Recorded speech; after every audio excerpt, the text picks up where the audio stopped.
नमस्कार मित्रांनो, कोर्ट कचेरी या यूट्यूब चॅनलवर आपले स्वागत आहे। जसं की आपण कोर्ट कचेरी या यूट्यूब चॅनलवर महत्त्वपूर्ण माहिती पोस्ट करत असतो कायद्याची साध्या सोप्या भाषेमध्ये, मराठी भाषेमध्ये। आज आपण एक वेगळा विषय घेऊन आलेलो आहे। तो विषय म्हणजे एखाद्या स्थावर मिळकतीच्या उतार्यावर जर एखाद्या सहकारी संस्थेचा, जसं की पतसंस्था असतात, वेगवेगळे कोऑपरेटिव्ह सोसायटीज असतात, सहकारी संस्था, पतसंस्था, ज्या सहकारी कायद्याखाली नोंदणी झालेल्या आहेत, तर त्यांच्या कर्जाचा बोजा असेल, ती जर मिळकत त्यांच्याकडे गहाण दिलेली असेल आणि कर्जाचा बोजा असताना जर एखादं खरेदी खत करून घेतलं गेलं किंवा त्या मिळकतीच्या मालकानं त्या पतसंस्थांचा, ज्या वेगवेगळ्या संस्था आहेत की ज्याची नोंदणी महाराष्ट्र सहकारी संस्था अधिनियम जो आहे त्याच्याखाली झालेली आहे 1960च्या, तर त्यांचा बोजा असताना जर त्या मालकाने मिळकत एखाद्या व्यक्तीला विक्री केली तर ते खरेदी खत बेकायदेशीर ठरवून मागता येतं का, याबद्दलचा आपला हा विषय आहे। आणि ते खरेदी खत रद्द ठरवून मागता येत असेल तर ते कोण मागू शकतं? सहकारी संस्था मागू शकते का मूळ मालक मागू शकतात? या अनुषंगानं एक केस जी आहे ती अगदी तालुका कोर्टापासून, प्रथम कोर्टापासून अगदी सर्वोच्च न्यायालयापर्यंत गेलेली होती आणि त्यामध्ये माननीय सर्वोच्च न्यायालयाने महत्त्वपूर्ण असे निष्कर्ष जे आहेत ते नोंदवलेले आहेत। तर त्याबद्दल आपण आजच्या व्हिडिओमध्ये बोलणार आहोत। तर सर्वात आधी जे आपले वकील मित्र आहेत त्यांच्यासाठी या केसचं नाव सांगतो की मच्छिंद्रनाथ कुंडलिक तरडे, मच्छिंद्रनाथ कुंडलिक तरडे मयत, त्यांचे वारस यांच्या थ्रू, म्हणजे मुख्य जे पक्षकार होते त्या केसमधले ते होते मच्छिंद्रनाथ कुंडलिक तरडे मयत यांचे वारस विरुद्ध रामचंद्र गंगाधर धामणे व इतर, विरुद्ध रामचंद्र गंगाधर धामणे व इतर। केसचा नंबर आहे SLP सिव्हिल नंबर 7728/2020। आणि या केसचे आधी आपण थोडक्यात फॅक्ट्स जाणून घेऊया की या केसमध्ये नेमकं काय झालेलं होतं। तर जी मिळकत होती, स्थावर मिळकत, ही त्या मिळकतीच्या मालकानं एका कोऑपरेटिव्ह पतसंस्थेकडे, सहकारी संस्थेकडे जे आहे ते गहाण ठेवून त्यांच्याकडून कर्ज घेतलेलं होतं आणि त्या सहकारी संस्थेचा कर्जाचा बोजा हा त्या मिळकतीच्या उतार्यावर होता। त्या मिळकतीच्या मालकाला रकमेची आवश्यकता पडली म्हणून त्या मिळकतीच्या मालकाने ती मिळकत जी आहे ती त्या पतसंस्थेचा बोजा तसाच असताना आपला जो पुतण्या आहे एक, त्याच्या नावे केली आणि त्या पुतण्याचं नावसुद्धा मिळकतीच्या उतार्याला लागलं। आणि त्यानंतर जेव्हा त्या पुतण्याने घेतलेल्या मिळकतीपैकी काही भाग हा जेव्हा आणखी पुढच्या वेगळ्या खरेदीदाराला विक्री केला, त्यावेळी जो मूळ मालक होता त्या मूळ मालकानेच या दोन्ही खरेदीदारांच्या विरुद्ध दावा दाखल केला की त्यांची जी खरेदी खतं आहेत ती बेकायदेशीर आहेत, कारण जेव्हा मी खरेदी दिलेली होती तेव्हा त्या मिळकतीच्या उतार्यावर सहकारी संस्थेचा बोजा होता आणि सहकारी संस्थेकडं ती मिळकत गुंतवलेली असल्यामुळं, त्यांचा त्या मिळकतीवर बोजा असल्यामुळं जी खरेदी खतं झालेली आहेत, एक जे मी लिहून दिलेलं आहे आणि त्यानंतर मी लिहून दिलेल्या खरेदी खतातील मिळकत त्या मालकाने, म्हणजे पुतण्या जो आहे, तर त्या पुतण्याने पुढं जी काही भाग विक्री केलेला आहे तर तो बेकायदेशीर आहे असं ठरवून मिळावं यासाठी दावा दाखल केलेला होता। ही केस अगदी प्रथम कोर्टापासून ते माननीय सर्वोच्च न्यायालयापर्यंत गेली आणि माननीय सर्वोच्च न्यायालयानं या केसचे निष्कर्ष नोंदवताना त्याच्या फॅक्ट्स ज्या आहेत त्या केसमध्ये लिहिलं। आणि आणखी एक महत्त्वाची गोष्ट आहे की या केसमध्ये फेर खरेदी खत करून देण्याचा करारसुद्धा झाला होता। ही आणखी एक सर्वात मोठी गोष्ट आहे। आपण व्हिडिओ शेवटपर्यंत पहा म्हणजे आपल्याला कायद्यातील बारकावे आणि माननीय सर्वोच्च न्यायालयाच्या निकालाचं विश्लेषण हे आपल्या लक्षात येईल। माननीय सर्वोच्च न्यायालयाने कोणत्या मुद्द्यावर काय म्हटलेलं आहे हे आपल्या लक्षात येईल। कुणाला दावा दाखल करता येईल, कुणाला दावा दाखल करता येणार नाही, केलेल्या दाव्याचं काय झालं, बोजा असल्यानंतर केलेलं खरेदी खत कायदेशीर होतं का, या सर्व प्रश्नांची उत्तरं माननीय सर्वोच्च न्यायालयाच्या न्यायनिर्णयामध्ये आहेत। तर एक खाजगी स्वरूपामध्ये ज्याला रामराम पत्र असं नाव दिलेलं होतं, एक ॲग्रीमेंट होतं अनरजिस्टर, स्टॅम्प पेपरवर केलेलं, आणि ज्याच्यामध्ये ती रक्कम जी आहे खरेदी खतामध्ये लिहिलेली ती परत दिल्यानंतर ते फेर खरेदी खत करून द्यावं असं सुद्धा त्यामध्ये प्रथम खरेदी घेणाराने लिहून दिलेलं होतं। परंतु तसं न करता त्यातील काही भाग खरेदी घेतल्यानंतर त्या खरेदीदाराने दुसऱ्या एक जणाला विक्री केला आणि त्यामुळं हा दावा दाखल झालेला होता। आणि या दाव्यामध्ये वादीचं म्हणणं असं होतं की महाराष्ट्र कोऑपरेटिव्ह सोसायटीज ॲक्ट 1960 जो आहे, म्हणजे जो सहकारी संस्थांच्या बाबतीमधला कायदा आहे, सहकारी कायदा ज्याला आपण शॉर्ट फॉर्ममध्ये म्हणतो 1960चा, तर त्याच्या कलम 48E आधार घेतला होता। आता त्याचं कलम 48E या सहकारी संस्था अधिनियमाचं जे कलम 48E जे आहे ते काय आहे,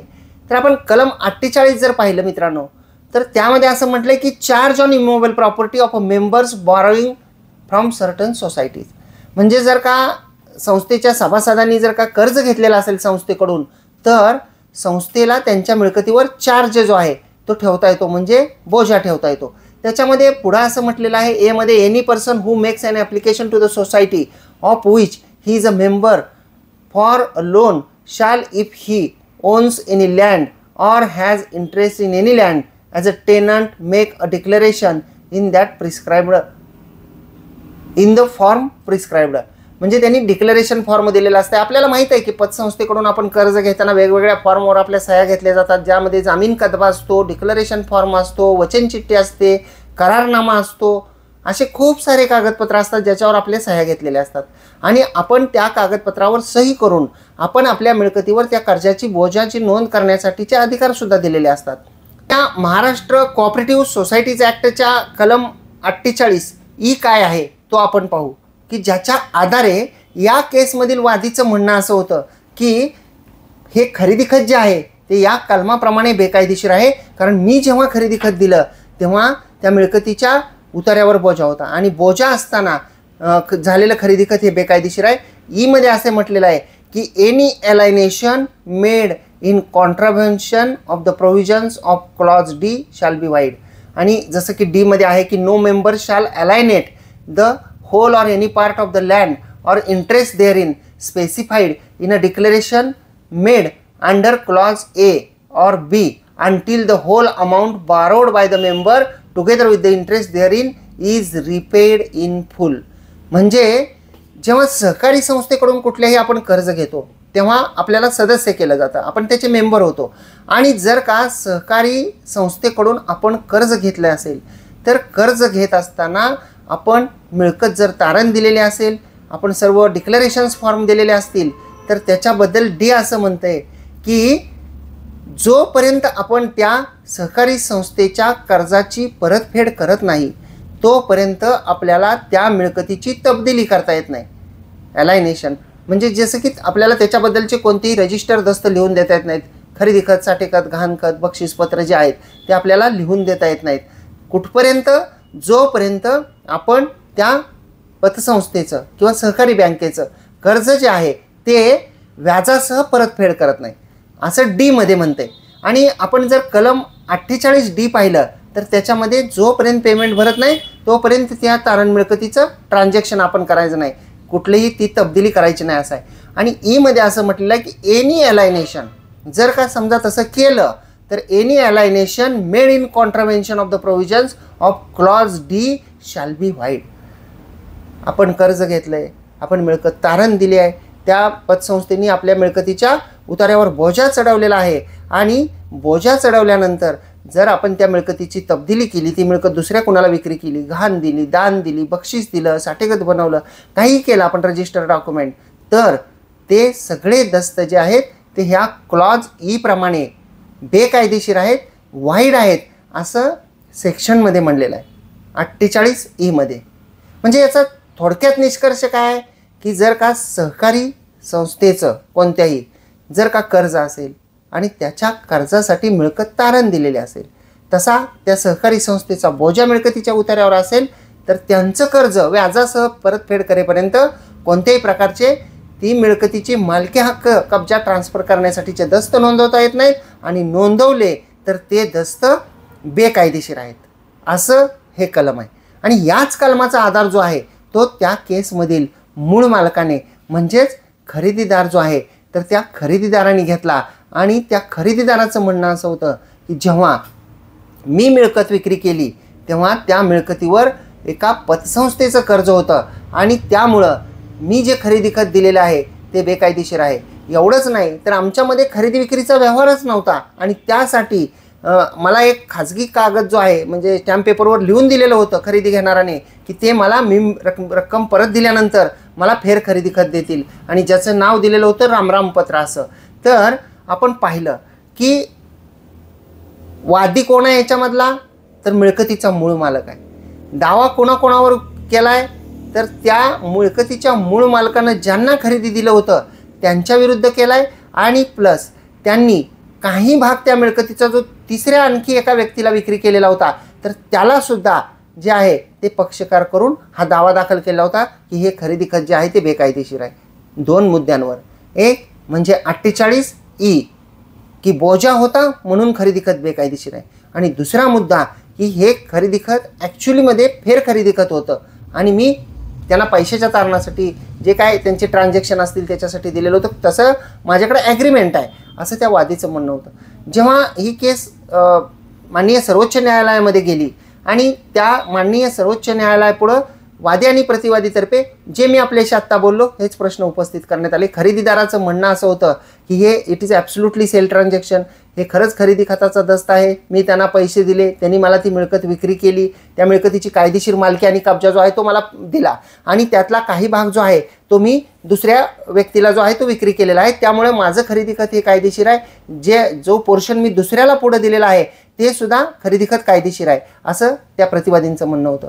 माननीय सर्वोच्च न्यायालयापुढे गेल्यानंतर ही केस त्यामध्ये माननीय सर्वोच्च न्यायालयाने जो खाजगी स्टॅम्प पेपरवर एक रामराम पत्र नावाचं डॉक्युमेंट लिहिलेलं होतं ज्याच्यामध्ये ती मिळकत फेर खरेदी खत द्यावी असं देण्यास तयार आहे असं खरेदी घेणाराने लिहून दिलं होतं, तर तो दस्त नाकारला. तो दस्त का नाकारला, तर आपण आपल्या व्हिडिओमध्ये नेहमी सांगतो की ज्या स्थावर मिळकतीचं मूल्य 100 रुपयेपेक्षा जास्त आहे त्या प्रत्येक मिळकतीची दुय्यम निबंधक कार्यालयामध्ये रजिस्ट्रेशन ॲक्टच्या कलम 17 प्रमाणे नोंदणी करणं आवश्यक आहे, तरच आपल्याला त्या मिळकतीची मालकी प्राप्त होऊ शकते. साध्या स्टॅम्प पेपरवर आपल्याला जागा जमिनी विक्री करता येत नाही. अगदी नोटरी अधिकारी यांच्या पुढं सुद्धा आपल्याला जागा जमिनीची स्थावर मिळकतीची खरेदी विक्रीचा दस्त करता येत नाही. आता हे जे रामराम पत्र नावाचा त्या दोघांमध्ये कागद झालेला होता स्टॅम्प पेपरवर, तर तो सुद्धा माननीय सर्वोच्च न्यायालयाने नाकारला आणि का नाकारला हे आपण पाहूया. तो नाकारताना माननीय सर्वोच्च न्यायालयाने त्या केसमध्ये असा निष्कर्ष नोंदवलेला आहे, त्याच्यामध्ये 3 महत्त्वाचे जे मुद्दे आहेत ते माननीय सर्वोच्च न्यायालयाने उपस्थित करून तो जो कागद आहे अनरजिस्टर्ड कागद तो नाकारलेला आहे. त्यातला पहिला मुद्दा होता की इट वॉज अनस्टॅम्प्ड अँड अनरजिस्टर्ड. स्थावर मिळकत असल्यामुळं त्या स्थावर मिळकतीचा जेव्हा एखाद्या प्रकारचा आपण व्यवहार करतो त्यावेळी त्याला स्टॅम्प देणं गरजेचं असतं, त्याचं रजिस्ट्रेशन करणं गरजेचं असतं, तर ते केलेलं नव्हतं हे एक म्हटलेलं आहे. आणि दुसरं म्हणजे it was written by a different author than the sale deed. माननीय सर्वोच्च न्यायालयाचं असं मत आलं की तुम्ही खरेदी खत एका व्यक्तीला दिलेली आहे तुमची मिळकत, त्या मिळकतीवर बोजा असताना, आणि तुमचं असं म्हणणं आहे की ते ॲक्च्युअलमध्ये खरेदी खत नव्हतं, ती मिळकत मला त्यांनी परत द्यायची होती मी त्यांना रक्कम दिल्यानंतर. जर असं असेल तर जो दस्त खरेदी खताचा जो दस्त आहे तो ज्यांनी लिहिला तर हा स्टॅम्पसुद्धा त्यांनीच का लिहिला नाही, कारण खरेदी खताचा दस्त लिहिणारा वेगळा व्यक्ती आहे आणि हा स्टॅम्प लिहिणारा जो आहे तो वेगळा व्यक्ती आहे, डिफरंट ऑथर असं म्हटलेलं आहे की तो जो दस्तातला मजकूर जो आहे अक्षर जे आहे ते वेगवेगळं आहे, त्यामुळं सुद्धा याला मान्य करता येत नाही असं माननीय सर्वोच्च न्यायालयानं म्हटलं आहे. आणि तिसरा एक जो मुद्दा होता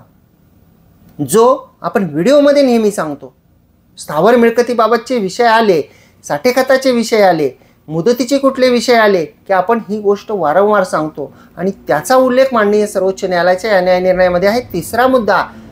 तो अनरजिस्टर्ड दस्त फेर खरेदी खत करण्याबाबतचा करार नाकारताना माननीय सर्वोच्च न्यायालयाने म्हटले की it lacked specific timeline or repayment conditions. म्हणजे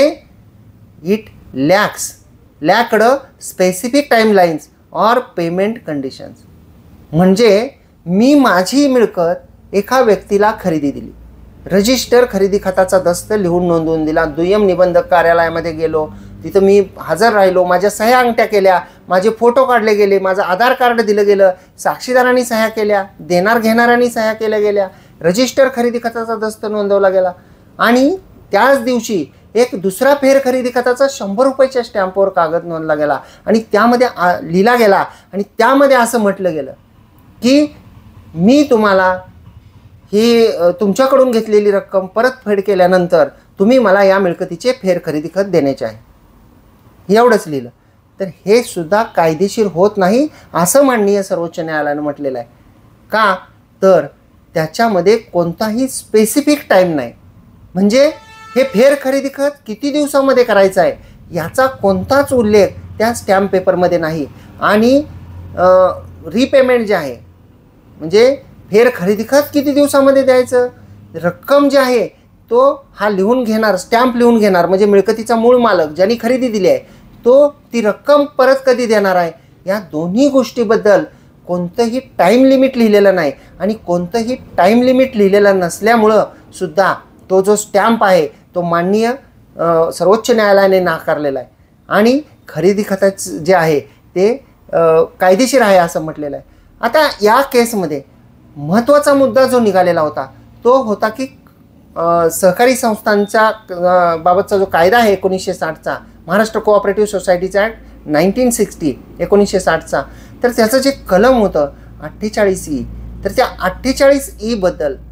की त्याच्यावर बोजा असताना त्याचं खरेदी खत झालं आहे आणि त्यामुळं ते रद्द करावं. तर त्याबद्दल माननीय सर्वोच्च न्यायालयाने टिप्पणी करताना असं म्हटलेलं आहे की section 48E of the act must be read as a directory to the extent that it can be acted upon only at the instance of the aggrieved party. ह्याच्यामधला ॲग्रीव्ड पार्टी हा शब्द खूप महत्त्वाचा आहे, ज्याचं एक्सप्लेनेशन मी आपल्याला देईन की only at the instance of aggrieved party that is the concern society it would be voidable action at the best and would not be void ab initio. म्हणजे की 48E जे कलम आहे त्याचा फायदा कोणी घ्यायचा, मिळकतीच्या मालकाने सोसायटीकडून कर्ज काढलं, सोसायटीने कागदपत्र डिक्लेरेशन लिहून घेतली, सोसायटीने मिळकत तारण घेतली, सोसायटीने त्यांच्या कर्जाचा बोजा जो आहे तो त्या मिळकतीच्या उतार्यावर ठेवला आणि सोसायटीचा बोजा असताना मिळकतीच्या मालकाने मिळकत तिसऱ्या व्यक्तीला खरेदी दिली आणि मिळकतीचा मालकच म्हणतोय की त्या मिळकतीवर बोजा आहे आणि मी खरेदी दिलेली जी आहे खरेदी ती बेकायदेशीर ठरावी. अशा वेळी माननीय सर्वोच्च न्यायालयाने असं म्हटलेलं आहे की 48E हे कलम जे आहे याच्याबद्दल सोसायटी त्या खरेदी खताबद्दल ॲक्शन घेऊ शकते. Society is the aggrieved person and not the original owner. कारण ती मिळकत सोसायटीकडे गुंतवलेली आणि सोसायटीने घेण्याच्या ॲक्शनबद्दल ते कलम आहे, ना की मूळ मालकाच्या. विकणार आपणच आणि आपणच म्हणणार की त्या मिळकतीवर बोजा होता आणि त्यामुळे ते खरेदी खत रद्द आहे, तर असं चालणार नाही असं माननीय सर्वोच्च न्यायालयानं म्हटलेलं आहे. आणि ही केस प्रलंबित असताना, हे सर्व कामकाज चालू असताना त्या मूळ मालकानं त्या सोसायटीचं कर्जसुद्धा भरलेलं होतं आणि जे खरेदी खत करून दिलं मूळ मालकाने यातील प्रतिवादींना, तर त्या खरेदी खताबद्दल सोसायटीने कोणतीच ॲक्शन घेतलेली नव्हती. सोसायटीने कुठंच केस दाखल करून ते खरेदी खत रद्द ठरवून मिळावं अशी मागणी केलेली नव्हती. त्यामुळं माननीय सर्वोच्च न्यायालयाने असं म्हटलंय की सोसायटीने या केसमध्ये जी ॲग्रीव्ड पार्टी आहे सोसायटी, म्हणजे सोसायटीला या कलमाखाली खरेदी रद्द करून मागता येईल, ना की मूळ मालकाला. आणि या सर्व मुद्द्यांचं विश्लेषण करून जो स्टॅम्प होता अनरजिस्टर, त्याच्यामध्ये जे मी आत्ता 3 मुद्दे सांगितले की त्याला स्टॅम्प प्रॉपरली दिलेला नाही, ते रजिस्टर केलेलं नाही, खरेदी खताचा दस्ता आणि तो जो स्टॅम्प आहे फेर खरेदी खताचा तो वेगवेगळ्या लोकांनी लिहिलेला आहे, आणि दुसरं जे आहे ते त्या स्टॅम्पमध्ये पैसे परत कधी द्यायचे याची मुदत नाही, फेर खरेदी खत कधी करायचं याची मुदत नाही आणि त्यामुळं ते ग्राह्य धरता येणार नाही असं म्हटलं. आणि त्या सर्वोच्च न्यायालयाच्या न्याय निर्णयामध्ये शेवटी असं म्हटलेलं आहे की with this the apex court dismissed, म्हणजे त्यांनी डिसमिस केलं आहे माननीय सर्वोच्च न्यायालयाने अपील, आणि जे खरेदी खत आहे ते खरेदी खत बेकायदेशीर आहे, वाईड ॲब इनिशिओ आहे, मूळतः बेकायदेशीर रद्दबातल आहे असं म्हणता येणार नाही असं म्हटलेलं आहे. त्यामुळे कुणी जर एक कर्ज काढत असेल, त्याचा बोजा त्या मिळकतीच्या उतार्यावर असेल, ती मिळकत तो मालक स्वतःच खरेदी देत असेल आणि पुन्हा न्यायालयामध्ये येत असेल आणि असं म्हणत असेल की या कलम जे आहे 48 प्रमाणे ही बोजा होता आणि त्यामुळे ते खरेदी खत बेकायदेशीर आहे असं ठरवून मला द्या, कारण त्यावेळी त्या मिळकतीवर बोजा होता, मला त्यांनी स्टॅम्प लिहून दिलेला आहे, मिळकत फेर खरेदी देतो असं म्हणलेले आहेत. तर या असे जे सगळे मुद्दे आहेत ते यामध्ये विश्लेषित करण्यात आलेले आहेत. आपल्याला जर ही माहिती आवडली असल्यास या माहितीला एक लाईक करा, या व्हिडिओला जास्तीत जास्त शेअर करा. आपण जर कोर्ट कचेरी या यूट्यूब चॅनलवर हा व्हिडिओ पाहत असाल आणि अद्याप आपण सबस्क्राईब केलेलं नसेल तर सबस्क्राईब जरूर करा. बाजूचं बेल आयकॉनचं बटन दाबा. आपण जर हा व्हिडिओ आमच्या कोर्ट कचेरीच्या फेसबुक आणि इंस्टाग्रामवर पाहत असाल आणि अद्याप आपण फॉलो केलेलं नसेल तर फॉलो जरूर करा आणि लाईक आणि शेअरसुद्धा करायला विसरू नका. खूप खूप धन्यवाद.